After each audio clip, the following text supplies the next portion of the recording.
turntable.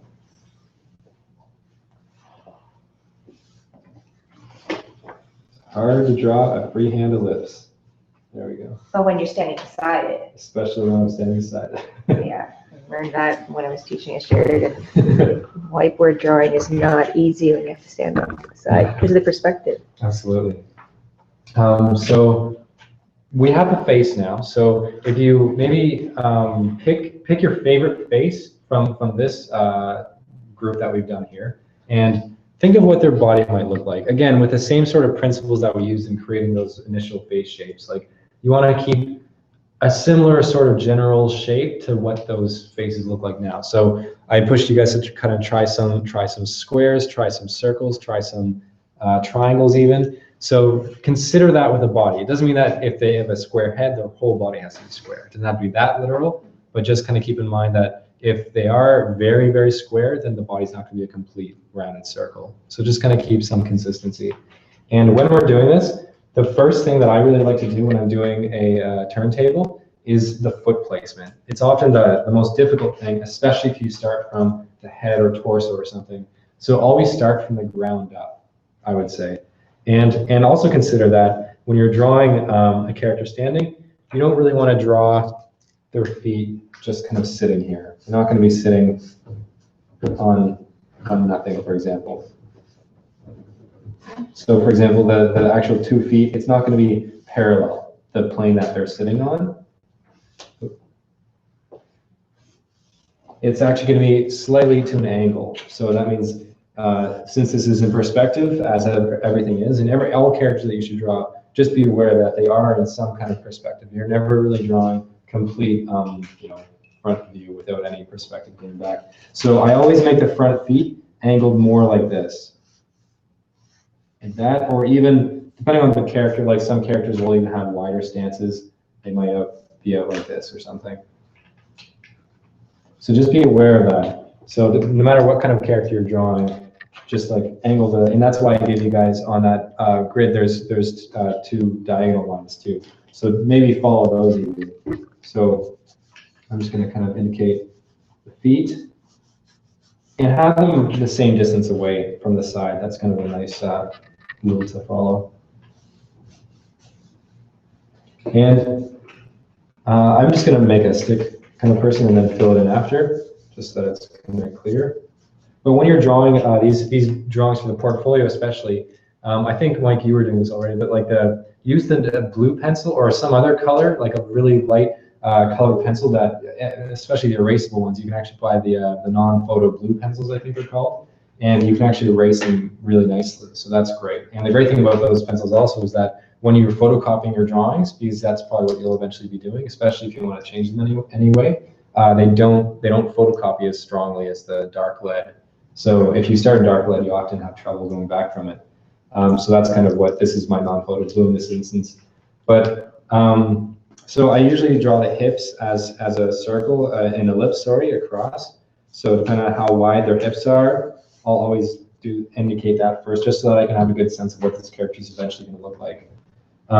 Do keep in mind the kind of stance that the character has. That says a lot about how they carry themselves. One of the rules of pantomime acting is know how your character or your acting character interacts with gravity. So for example, are they kind of flighty? Are they kind of like bouncing along? Or maybe they're a little bit heavier and they're sunken over and they're kind of like just trudging along with very small legs. Or maybe they're your hero character. So your hero character is going to have a bit of a stride to them. They might actually have their chest puffed out a little bit. So there's all kinds of little subtleties there. So for example, if I were to draw a character,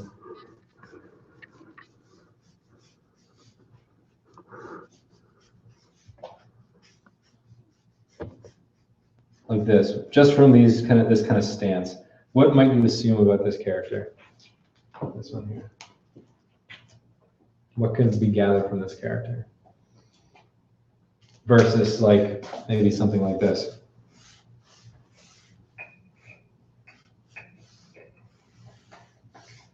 Well, they're definitely a heavier character. Yeah, definitely. So which one would you enlist to be your bodyguard, for example? Yeah. So he's maybe protective character or a supportive character. He could be a villain, maybe. He could be the big evil bad guy at the end of the story. Versus, well, who might this guy be? Or girl, for that matter. Maybe like the evil mastermind guy. Sure. Yeah. What else?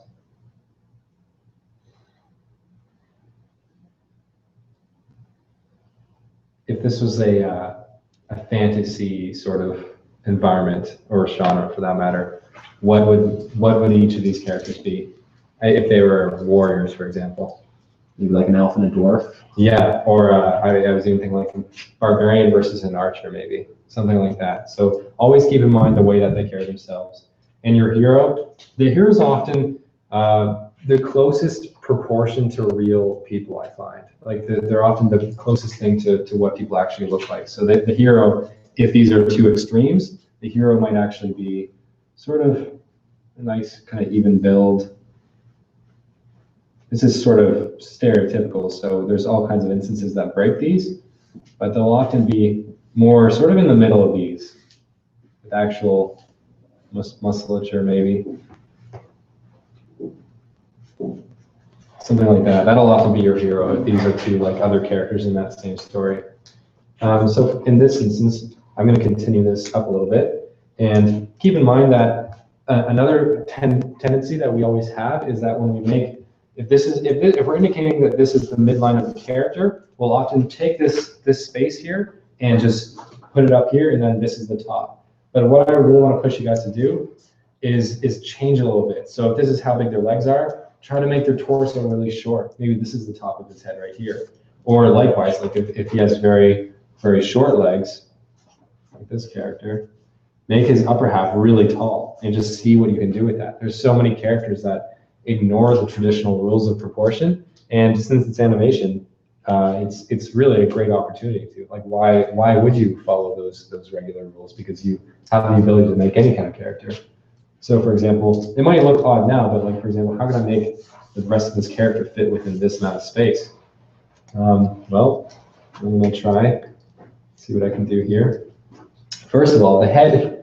Although all characters will have some kind of neck, or maybe not even. There's a lot of like cartoony shows that will have characters without necks at all, if they're bulky especially.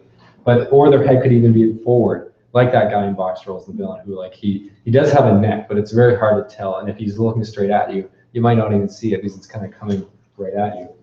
So it might look something like this.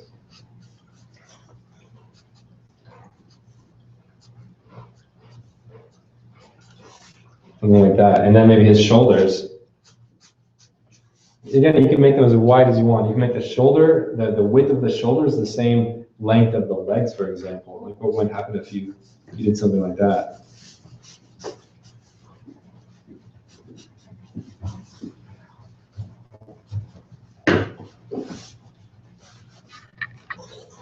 So I know that this is the width of my waist, so I'm going to kind of keep to that a little bit.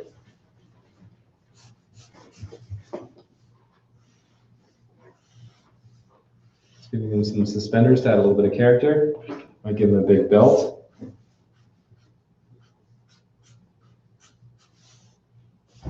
And then what would be a nice juxtaposition, like a contrast between this current upper body that he has? Like what could I do with his legs so that I make him more of a contrasting character, not so, typical big bulky character?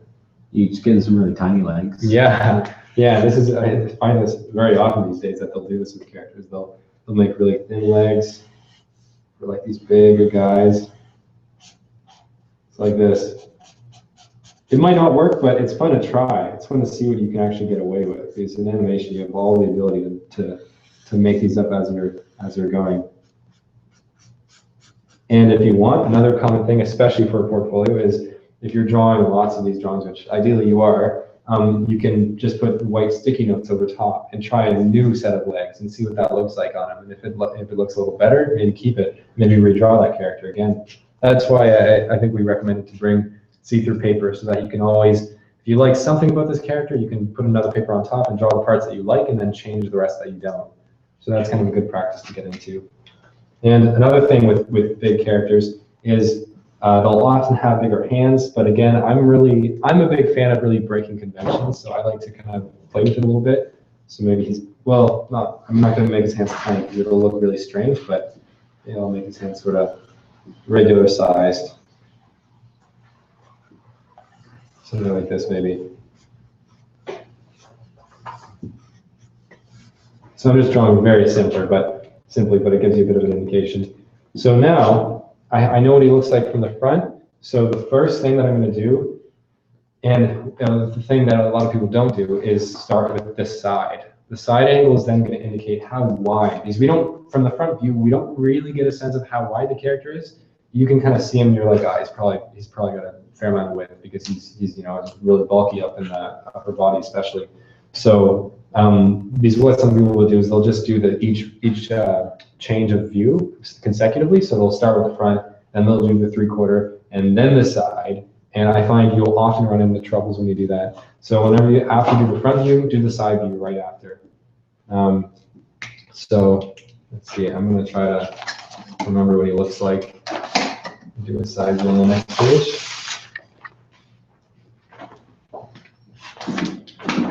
Actually, I'll try this one. For you. Yeah, that'd be great.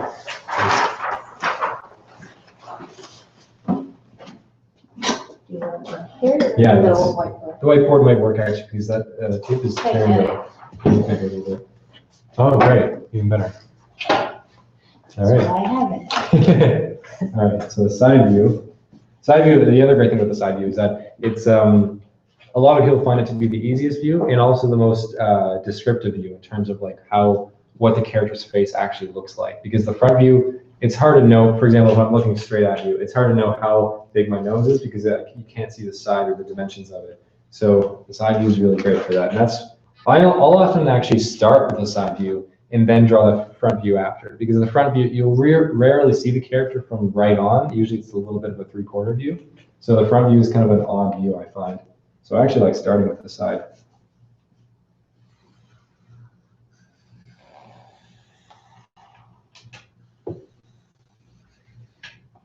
By the way, when I'm drawing these ellipses, one thing that definitely helps, and you'll hear this a lot once you start to really get into light drawing, is don't draw as you see the line, but draw where you want the line to go. And you'll often get much more clear ellipses, like circles and perspectives. It will really, really help.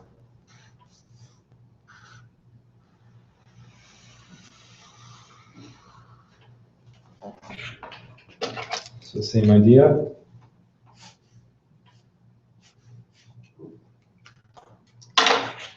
All right, so the one thing that I'm going to be aware of is that imagine if this guy was on, those, when you're doing pottery, you can rotate the bowl to see it from all those different sides. So if I were to rotate that little bowl that he's sitting on, his legs, as they kind of go back in perspective, are not just going to be sort of behind each other perfectly. They're going to be a little bit off. So one thing that I like doing first is mapping out exactly where the feet are. And I know that they're this distance apart. So that means if I'm to turn this, one's going to be sort of here and one's going to be there. So I'm going to look at that and then take that here and 1 foot there and 1 foot there, keeping that same sort of angle of the feet because they're never just straight on. It's always like a little bit like that. So look at those feet, and I know that. And he's going to have a bit of a bend because his character, I really want him to be like leaning forward a little bit, not just sort of standing up straight. Characters are rarely standing up straight. Like, who do you know that has like perfect posture? Maybe the hero of your story might, or maybe after he's already accomplished his goal, but maybe not at the beginning. So I'll draw his foot in the foreground here. And then I'm going to bend his legs a little bit because he's supporting so much weight with those little legs. So to help make that a little bit more convincing, I'll do something like that. That curve looks like it's got a little bit of a spring to it so that he can actually sustain more weight.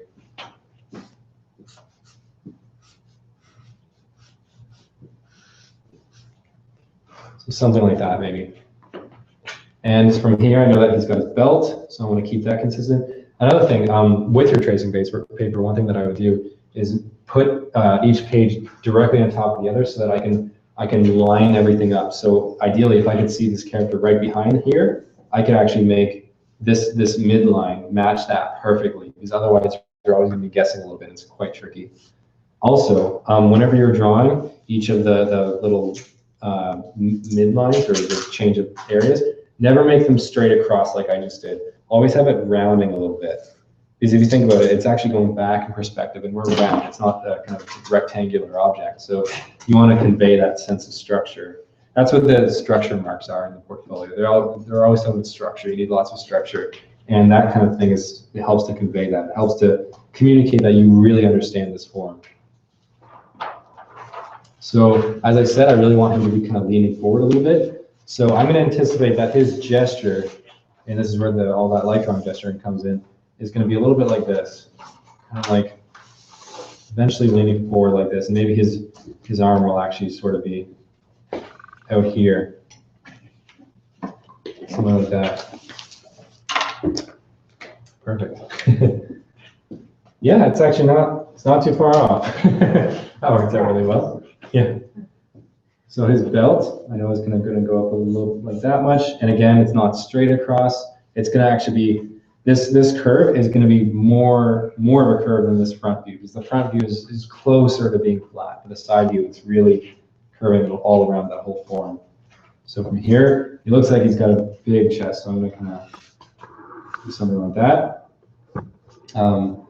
Then his back, I really want him to get like hunched over a little, so do something like that. And then keep in mind that the actual distance, one thing that a lot of people do is they're like, oh, well, you know, he's got to have that neck and his head's got to be kind of upright. So they'll draw the head standing up here somewhere. But his head is actually a tiny, tiny bit above his kind of upper back and shoulder area. So if this is where, and I think it is roughly actually, this is where the top of the shoulders go to, then his head it can only go about that high. That's about the amount of distance that we have to work with here. So we have to somehow make that work for the top of his head. So I might actually push his neck forward. So it's doing something like this. And again, this is allowed only because this is animation and I can kind of caricature what reality actually looks like. So I'm going to make a bit of a neck. And I know that his chin is so wide and big that from the front view, you don't even see the neck. So the chin will probably be out a fair bit, doing something like this.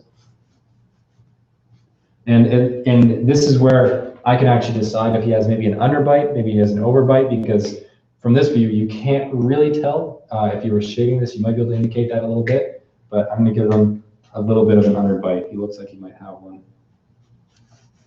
And then maybe his nose is squared off a little bit. And maybe he actually has a square sort of nose like that. And if that's the case, then what I might do is go back to this one and add a little bit of this square to it. Kind of like, just like that, because then these noses are consistent. So it's kind of like a constant back and forth working process where you're like, well, in the profile, I really want this to do that. And so if that is that way, then maybe I have to change this one a little bit. Or if this is a certain way, then I have to change this one a little bit. So you constantly work back and forth, and that's why the tracing paper is super valuable, because you're constantly reiterating on your design. From here, I could even, since this really doesn't describe the plane of the head, I could even make this come all the way back. I think it'd be kind of fun to do something like this. It's a little bit of an interesting head, but you know, it could work. And I know the eyes are fairly close together. So the closeness of these eyes here are going to indicate where the eyes sit on this line. I know that the eyes are roughly sort of in this area, but if I wanted the eyes to be all the way back here, for example, I would have to make these ones much, much wider. But since they are where they are, they're probably going to be somewhere around there. So you can tell it's already starting to look a little bit consistent. This jut back is a bit weird, but it could work with that head. From here, I might actually add a little bit of ears. I didn't add those in that one. So I'm just going to be consistent. So that top of that ear, that helps. I made a line right across. So from that eye, I'll bring it back. So then the ears are going to be, maybe you might just see the corner of them right here. So it's starting to be a little bit more consistent. Be nice to add some scruff or maybe a hat or a little, just other things to bring out his personality a little bit. But I'll keep these consistent. So those what do they call it? Pantaloon, or whatever these things are called. I'm going to draw those, but keep in mind that it's not going to be straight down. It's going to round around his form. So it's going to be going around kind of like this, and then going down. And you might even see the back a little bit. Not too much, but. And now I want to draw his arm. And I have to keep in mind that when I drew this front view, I made his arm width really wide. He's a really strong guy. So I need to make that fairly consistent here. But again, like the actual placement of where these arms are located, maybe he has them forward, maybe he has them back a little bit. That's not quite clear. But since his torso is leaning forward, I think it makes sense that his arms are a little bit backward. So I'm going to first find how big. This is really important, especially when you're drawing your construction lines, the blue lines underneath, is to draw all the ellipses for each kind of crease or point where there's going to be movement. So each of these arm sockets, there's going to be an ellipse. There's also going to be an ellipse at the elbow. That just helps the person who's marking your work to understand where that bend is going to occur. So if he is flexing, they know exactly how the arm's going to move. And further along, this is actually for the animator to then look at exactly the point where they need to make those characters move. Because as a character designer, your responsibility is only to create the characters that the animators will continue to animate with. So the character designers actually rarely animate. They're just the designers generally. So this is quite an ellipse. That's a lot of width. So that goes about to, almost halfway. It's a little bit different on that side, but you can always correct that. Almost halfway through that whole torso. So I want to keep that consistent. And also look at the line. Look at how it's only a little bit under his chin. So I'll make that line go back, and then I know that, okay, so the arm starts, the bottom of the arm is exactly where, around there. When you hang in the final, I would get rid of these lines. These construction ellipses are good, but the actual measuring lines, you don't really want those in your final portfolio. It's just, it adds a little bit of mess to the drawing. And it's really just for you to figure out. So this circle is going to be quite large from this point of view, because this ellipse is no longer really in perspective. It's basically facing us. So it's going to be about something like that. And I don't want to draw the whole thing necessarily, except in my construction blue. So it's going to be something like that. And then it's not too far. Again, always look at that distance. Always consider how far things are coming out. So this distance is not very far, so it's maybe something like that.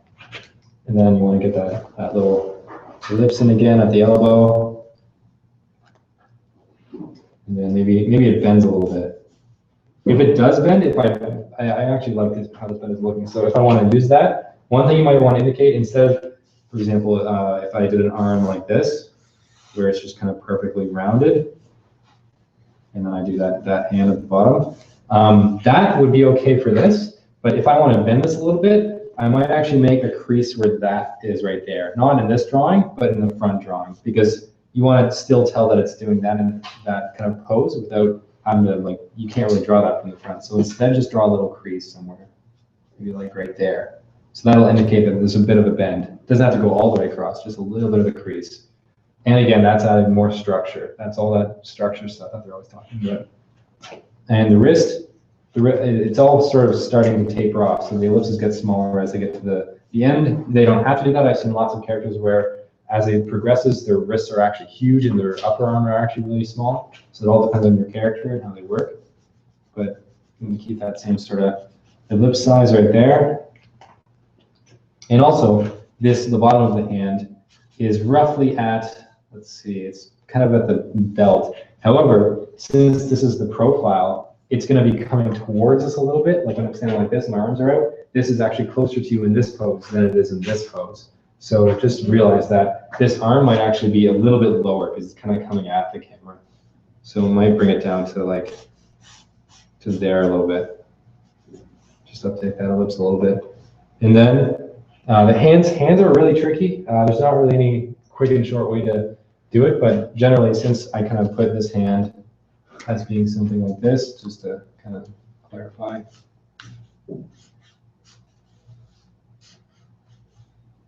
The thumb.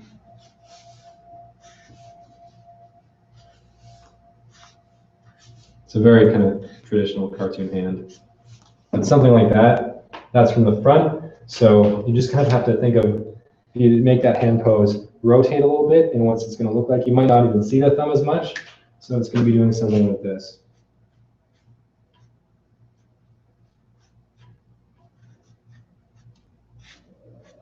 Something like that.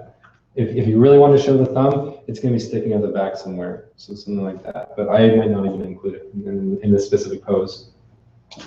Also, one thing that a lot of people do is think that they need to draw the other arm on the other side, somewhere over here. I don't know if I would do that because it's kind of happening all back here. So what I might do instead is just indicate that there's a hand. You know what? No, I wouldn't do that in this pose. You don't generally show the back arm unless there's a real reason to. If the poses are different, for example, if he's holding something in his hand and his arm's down, then obviously we draw that back hand. But if he's doing the same pose for both sides, I wouldn't draw the back arm. However, you can indicate the other leg just even by making his foot, like you have to plant his foot somewhere. So I'm going to plant his other foot over there. I might show the back of it, and I might just, it's almost hidden by the leg, but something like that gives it a little bit more structure so that you know that it's a little bit more dimensional. So that's sort of the side view. We'll try these first, and then we'll do the 3/4 views because they're much trickier. So let's now take one of your characters that you've drawn and start to try your best and draw the whatever you'd like. Actually, I prefer to do the side view first, but if you want to try the front, that's fine too. And I'll come around and help you as you start to develop it a little bit further. Do you have those sheets for lining up your character across? Do you use those? Some people do. I usually just have like lots of these sheets and then I put them on top of each other so I can have it directly on top of it as opposed to kind of looking over. I find it's a little bit easier. I'll do some of my characters too. Oops.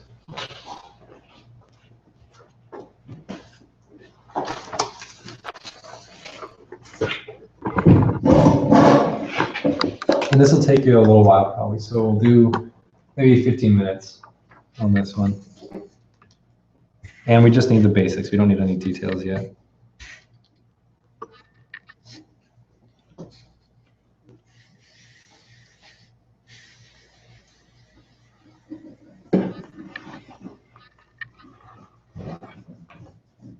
Okay. All right.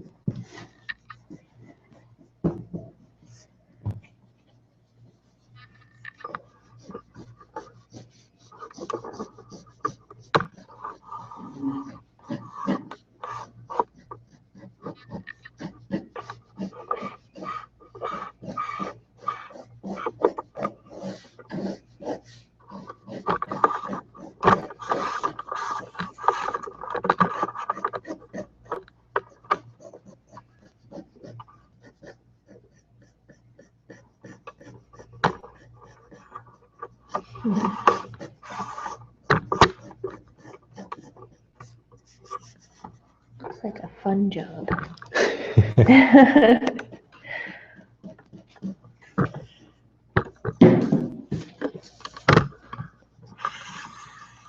Just look over Garth's shoulder here as he draws. Just watch the, kick the camera over, okay? Sure. Whoops.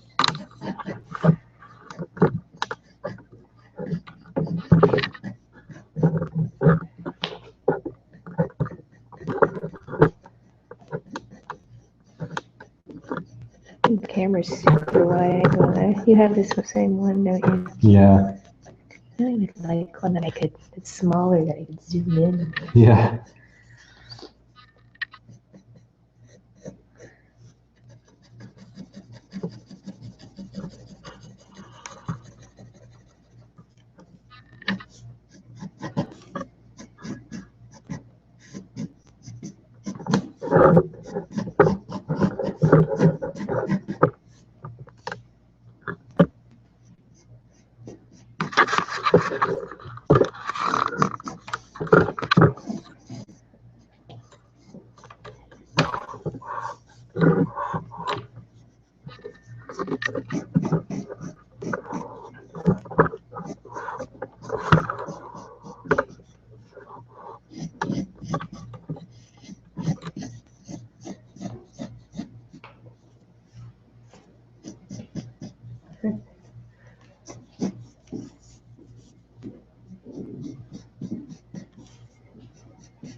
So once you draw the first view, try putting the paper beneath the next drawing that you're going to do with the front or the side view, and try and line it up a little bit that way. It'll be much easier.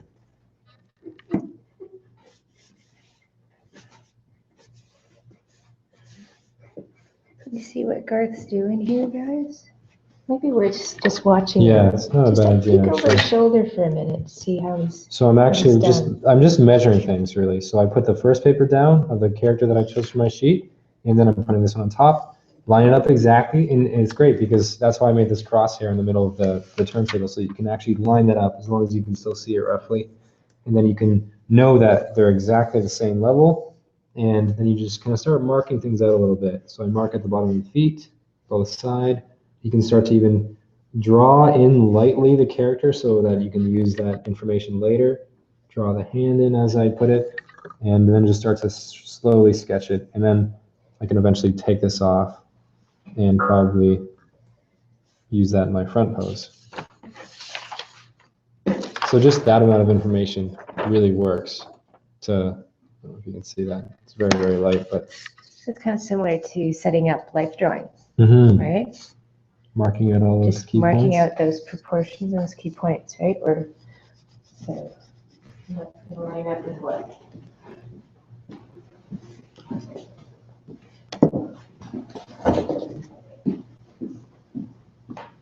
Start with the side. Mm-hmm. Nice. I figured I'd try that for once. Yeah. I usually start with a 3/4 view.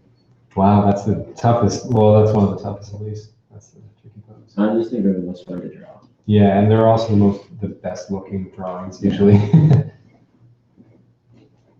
Nice. Nice little pose. Has a little bit of personality.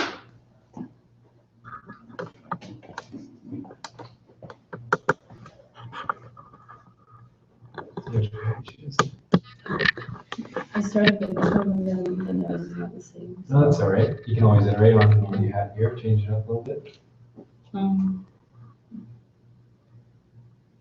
It looks like it's not balanced. I don't know why.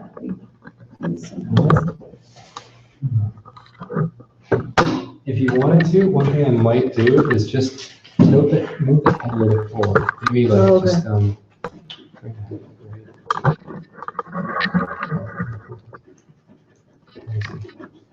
just maybe have these the neck, the average. Do you mind if I draw on this? Yeah, sure. The angle of the neck usually on a typical human is sort of, this is the head, nose, eyes, mouth. The neck angle is actually usually something like this. So this is sort of the shape of that torso and body. So the neck is actually jutting forward a little bit. So it might feel a little bit unnatural just because maybe the neck needs to be actually a little bit toward an angle. Maybe the head is a bit, it's kind of over here. That might help to balance it a little bit. Yeah. Yeah, you might have to erase that area. That might help a little, yeah.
It's also worth keeping in mind that you do more character rotations once you get into animation, and you're often given a few weeks to do it usually. So we're kind of doing it in fast motion here.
All right. I think I got most of the heights right. Yeah. Hmm. He's got a bit of a like spike in his back here. I wonder what he meant to kind of imply with that. I don't know. Hmm. It could be like a hunch, you know, like if he is a villain sort of character, it might be a nice thing to add. Yeah, I think looks like I did try smoothing that out a bit. Generally, like the shoulder will be kind of the highest point. So if there is a bit of a that thing back there, then you very well could have a hunch, but just be aware that like usually the back will be arcing back around a little bit. So you don't want to, if you want to like not have a hunch, then you can maybe just round it out. Or if you want to have a point, you could kind of have a point and then like smooth it out there. Just an option. Yeah, I think I do like it a bit better with normal shoulders, like normal hush. Yeah, that one's a bit better.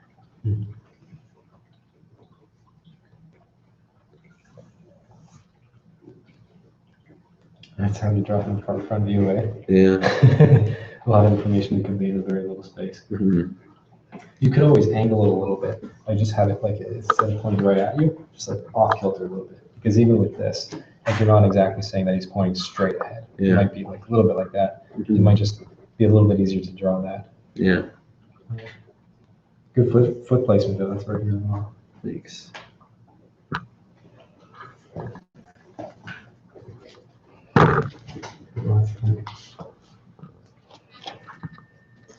Exactly. Does it help to measure? Are you finding? Yeah. Marking out all the points. It's a little bit faster, right, than having to like kind of. I just miss out on proportions. Like I feel like I did not follow up exactly. Also keep in mind that the length of these arms here are going to be a little bit longer down on this one because they're coming towards the camera. The camera's going to be like kind of over here. So I might, right now, I think you measured them pretty exactly. Actually, these ones might be a little bit lower because you're bottom of the shirt. The whole wrist is under the shirt. And Yeah. It's Yeah. Also, it tapers off a little bit down here, so just be aware that this might be a little bit more kind of like that, just a little bit thinner. Yeah, and you could always bend them too a little bit in if you wanted to. Oh yeah, Might because add a little bit it's of smaller. diversity. Yeah. Yeah. Actual face. Your eye here is a little bit bigger. These might be just kind of just touched up a little bit. Maybe that size. I like that. And the nose, I would say, was also a little bigger. This is tricky though. The nose from the front is like the hardest area. What I might do instead here is, let's see. This is great. Even normal paper, you can see through pretty well. So I might, that's quite, also this distance from here to here, because the nostril you're saying is sort of starting somewhere over there. So that means that the width is going to be quite a bit. It might even be, you want to round it. And then curl it up a little bit even. And then to indicate that there's this big bridge as well, you could actually even draw a little bit of it, just an indication. Something like that. And then the eyes, that distance, yeah, they're pretty close. So that means they're probably about right. And they're angled up a little bit, so something like this.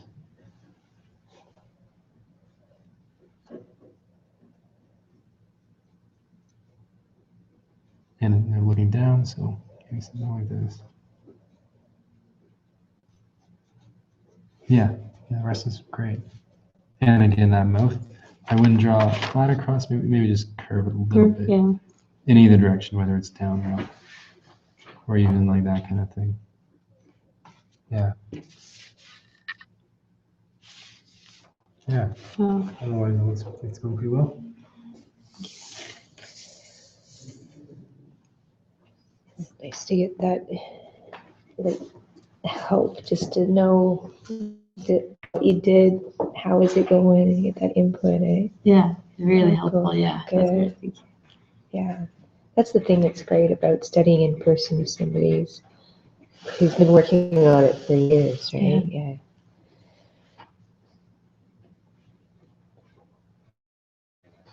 So we'll work on this for maybe.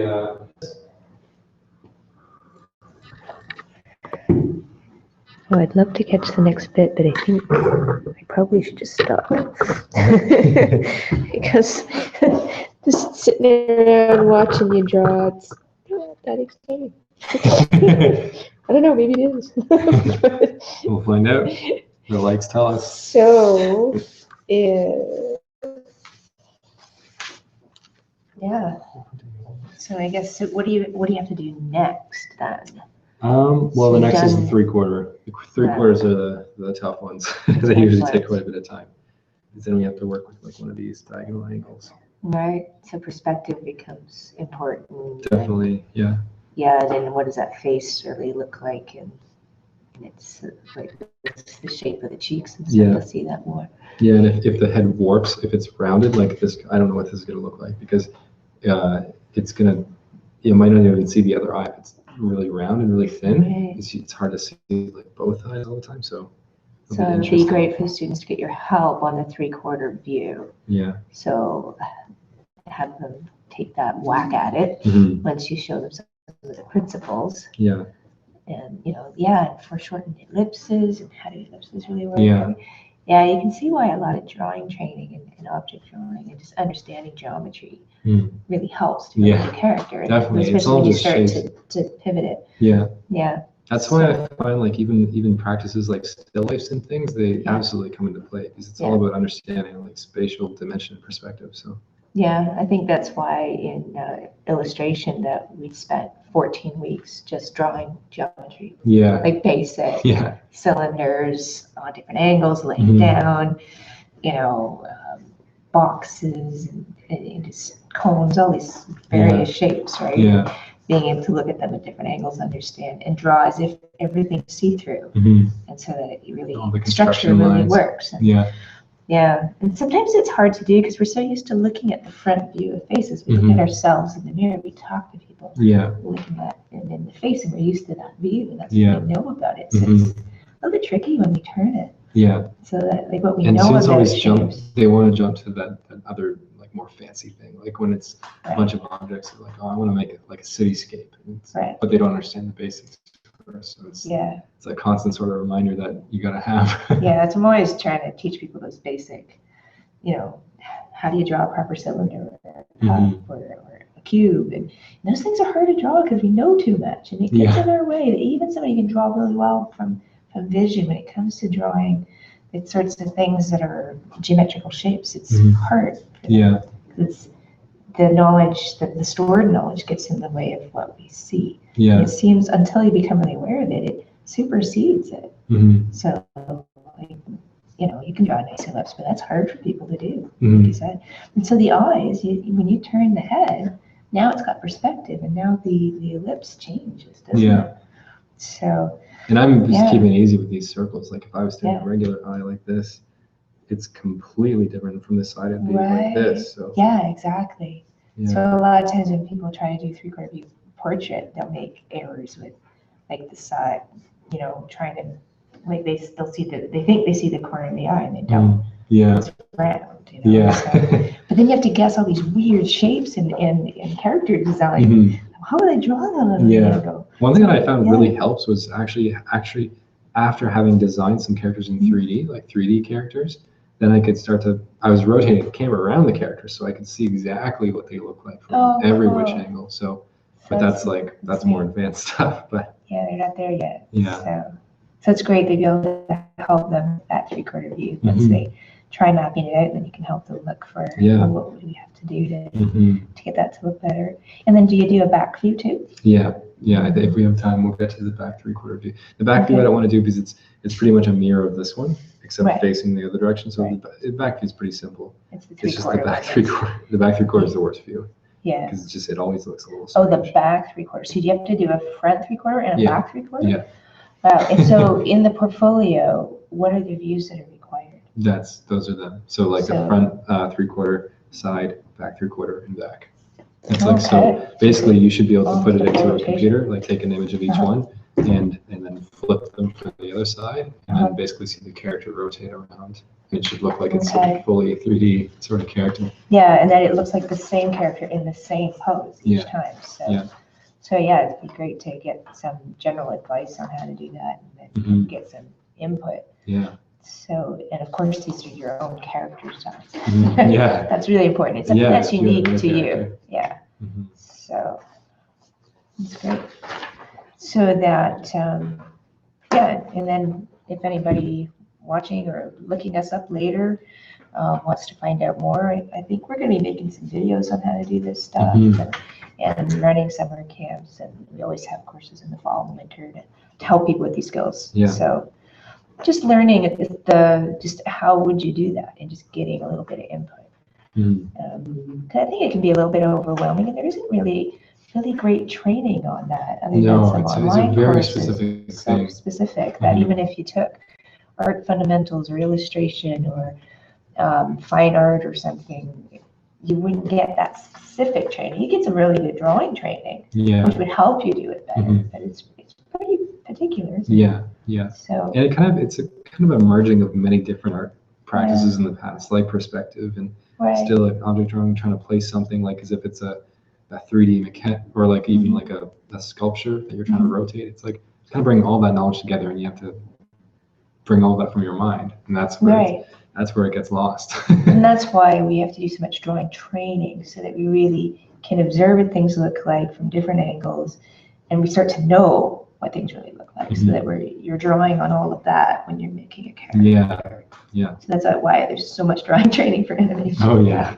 and even when you're in it, and it never ends. Yeah, one of the things I like about your workshops, that you bring out examples from other artists. Like there was one time you were teaching last summer and you showed the sketches from Tarzan. Oh yeah. Those were amazing. And then showing them animated, where he's like, you know, he's sort of surfboarding kind of down the tree. On the tree. Yeah, it was so awesome. Yeah. Those blue line drawings that you showed us.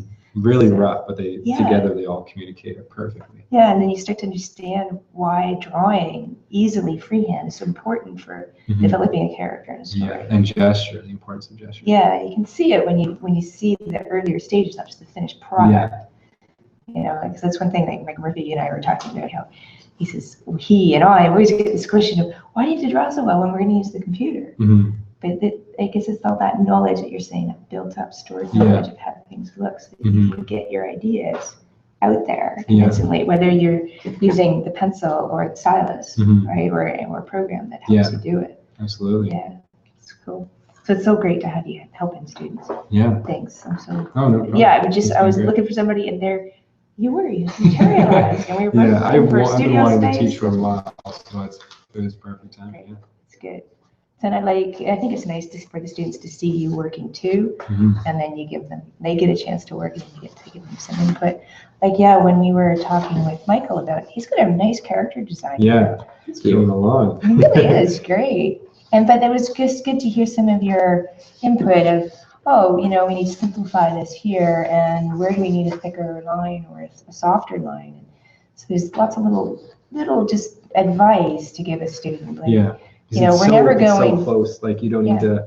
It's just small little tweaks here and there that you really need to work on. To show them that you're ready. And so I think it's great to be able to help students that way, where, it's not that we're wanting to input ideas into you, because you obviously have some awesome ideas. We just want to help you develop your skill and get you to where you want to be a little sooner. Yeah, definitely. Because it's a lot to try to learn on your own. And even like you took art fundamentals. Yeah, I mean, I applied for my school. I had no idea what I was getting into. Like that was in a whole different pool of fish than when I was in my high school classroom. So. Yeah.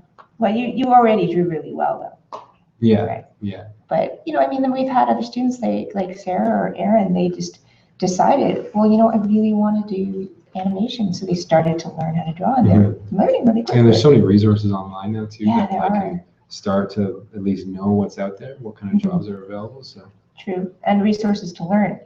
So that you've had a couple of consultations with some of our students who have that goal of getting into animation, and then you've been letting them know what learning resources are out there for that specialized training. So something we'll have to put together for people that follow us online. So they can know where to find big all that self-education book. We'll make a little ebook or something. Yeah. Okay, so I guess you're going to help some of these guys here a little bit, I think and then you'll getting be pretty teaching far how to along. do the 3/4, right? Mm-hmm. I'll have to be heading off. So, are you going to teach it now, or are you going to help them first? How do you guys feel? Do you want a little more advice on how the side views are going, or do you want to jump into the 3/4 views? I think I'm with mine. Yeah? Yeah, how do you feel, Sarah? Do you want any advice, or how's it going? It just needs practice. I'm good for understanding the concept. It's good. But, Yeah, and again, you could take like paper on top of this. Yeah, just refine just the review. line quality a little bit, Yeah. make it a little tighter, and then you've got to, and then all the other stuff you can start adding at another time, like the hair and whatever, more those details little, and so just on. these Yeah. little details. Yeah. So one of the things you were telling us, that when you're doing character design, you keep it simple, huh? Yeah, It- especially for your portfolio, because you don't want to. It's just too much to risk. Like you don't want to risk adding a lot of detail, because then they're going to be thinking like, oh, if an animator takes your character and they can't animate it, that's a bit of a character, like that's a breaking sort of error. So you don't want to have those kind of situations. So it has to be simple. Yeah. And that was a real struggle for me because I don't know about you guys, but I always drew really realistically. Like I would always, when I was just start drawing, it would always be sort of a realistic looking character. And when I applied for high school, my character was pretty much, you know, the Predator, that character from like Alien vs. Predator. It was pretty much the Predator. It was a little different, but like that much realism. He had like little tattoos and like this crazy sci-fi gear, and it was like maybe in 3D animation now that could be done, but that was not appropriate for the kind of thing that they were looking for. So I didn't realize that at the time. I thought it was a great character, but I needed to change it a lot. I found out the hard way when I asked somebody for advice about that. Actually, you know, I'll use this. Keep it simple as the thing? Oh yeah. Okay, that's good advice. There's lots of symbols in my mind. A little bit, but even like just the hair and like the wrinkles, for example, you could just do away with some of them and still have the same feeling character. It'll still feel exactly the same, and then stand right in front of the camera. Yeah. Yeah. So just like simplifying the little aspects, which we can discuss after. Okay. So for the 3/4 view, it's sort of known as the beauty shot. It's always the best looking view because both the front and side views are a little bit harsh in that they're just sort of straight on. It's like in fine art, they always say that the most ugly portrait you can do of someone is like a straight on portrait of someone, or well, there's not too many profile portraits, but so the 3/4 view is sort of that really nice happy medium between the two. All right, ellipse number 3.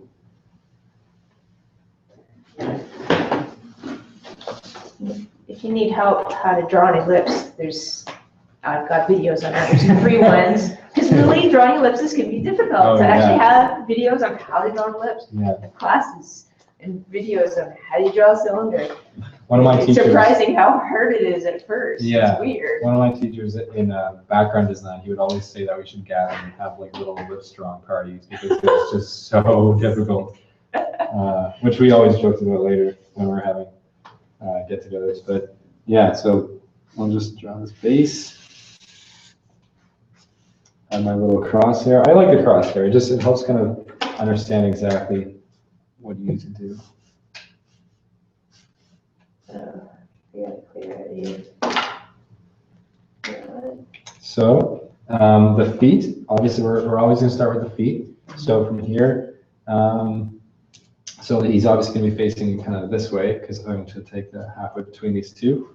So that means that I'm going to use the diagonal line that's kind of facing this way. So this is the line we're going to use for this one. And so one's foot's going to be sort of right there. The other one's going to be facing right there. Something along those lines. And then the hardest thing really, there's no real easy way to do this one. You kind of have to make it feel like he's balanced because often that's the main thing is that the gravity feels a little bit off. Like something is, the chest is a little back or forward or their head's too forward or something like that. So we'll just sort of guess for now. And obviously we have our guiding lines. This is what you would do if it's side by side. It's kind of like draw a bunch of lines across. I'm guessing it's something like that. So it's something like this. And something like that. That's sort of the 3/4. There's both those hip joints maybe around there.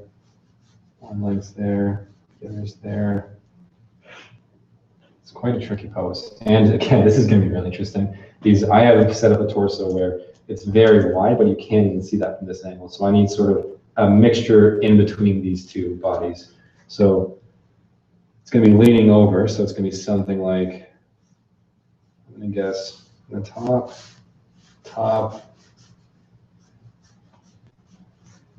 something like this.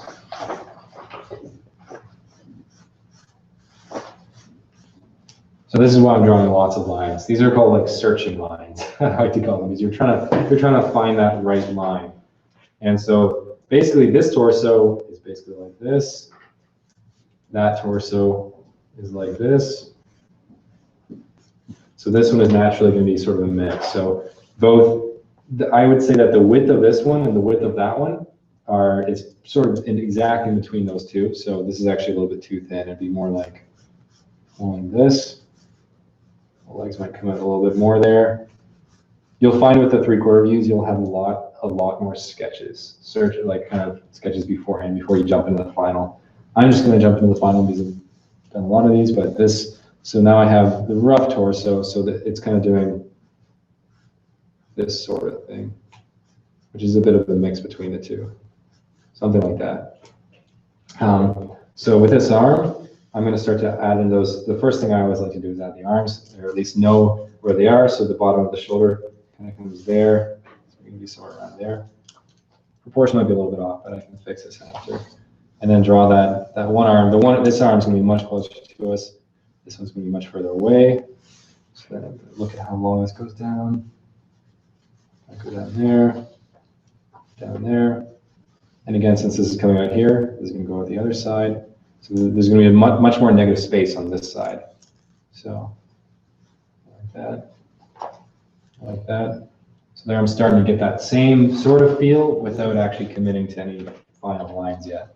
And again, the head is going to be jutting forward quite a bit. So I need to really account for this. So the head might actually be somewhere. If I'm good to find the midline, it's sort of like right here, somewhere around there is the midline, and then the chest. So the head is going to lie somewhere in between those two arms. So it's right here. It's starting to get a little messy. Might be a little hard to follow what's going on here, but just bear with me. So the head's going to jut forward. And so this head might actually block a fair amount of that arm distance. It's a little higher. I'm doing something. I made a really difficult character for myself. This is not the best example, but it's always fun to be challenged.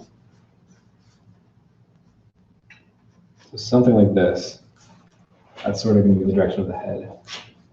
So this is going to be. So I'm going to start to actually finalize some of these lines. That's sort of enough information for me to do the rest of it. So we might start with the arm first. Have it coming out here and down.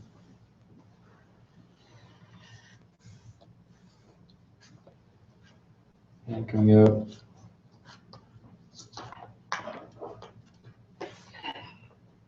I might put that torso in a little bit now.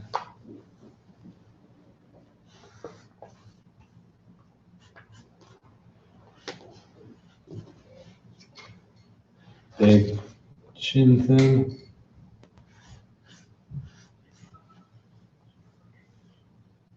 It's going to be jutting forward quite a bit. So since this is coming out so much, I got to be aware that the lower drawer of his face is sort of more forward. So that means that it's going to be sort of more towards this side than this side.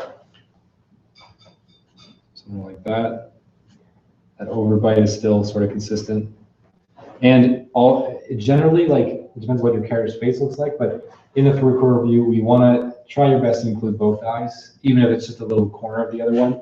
So I might have this one here, and then the other one sort of like right there. It might be a little bit too close together, but I can fix that after. And the forward kind of comes up, here's back here. And then the other arm doesn't look quite right, but it's pretty close. It's going to be doing something like this. And we're going to see that thumb on this side. So something like that. And then the chest is pretty barrel-like, so it's going to be maybe something like that. Those big pantaloon things coming over. And you want to see that far one a little bit, at least a sliver of it at least. Belt. And then the rest is sort of just filling in the blanks. That's an ideal situation when it's just, when you have everything mapped out and you're just kind of filling everything in. That's sort of the best case scenario.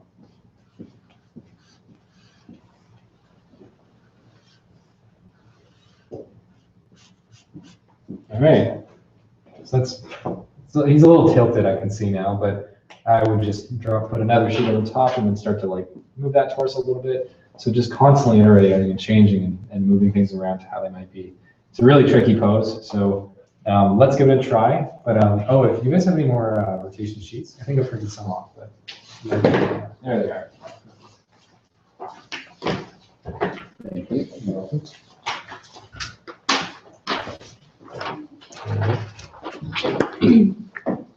So let's say goodbye, Garth.